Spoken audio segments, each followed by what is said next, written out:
करते हैं business news की जानिब। अमरीकी डॉलर पाकिस्तानी रुपए के मुकाबले में तारीख की बुलंद तरीन सतह पर पहुंच गया है। कारोबारी हफ्ते के 5वें और आखिरी रोज इंटरबैंक में डॉलर की कीमत में 6 रुपए का इजाफा हुआ है, जिसके बाद अमरीकी करेंसी 262 पर ट्रेड कर रही है। ओपन मार्केट में डॉलर की कीमत में 8 रुपए इजाफा हुआ, जिससे अमरीकी करेंसी 265 पर फरोख्त हो रही है। 2 रोज में ओपन मार्केट में डॉलर 24 रुपए महंगा हुआ। दूसरी जानिब स्टॉक मार्केट स्टॉक एक्सचेंज में कारोबार के आगाज पर ही मस्बत रुझान देखने में आया है। स्टॉक मार्केट में 155 पॉइंट्स का इजाफा हुआ, जिसके बाद 100 इंडेक्स 41 की सतह उबूर कर गया। डॉलर रेट पर सरकारी कंट्रोल हटाने की देर थी कि इंटरनेशनल मॉनेटरी फंड ने अपना वफ्द पाकिस्तान भेजने का ऐलान कर दिया।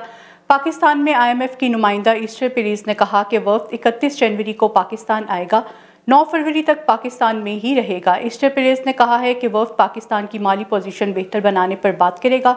सैलाब मुतासरीन की बहाली के इक़दामात पर भी बात होगी। एनर्जी सेक्टर में गर्दिशी कर्जे कम करने का मामला भी ज़ेर गौर आएगा।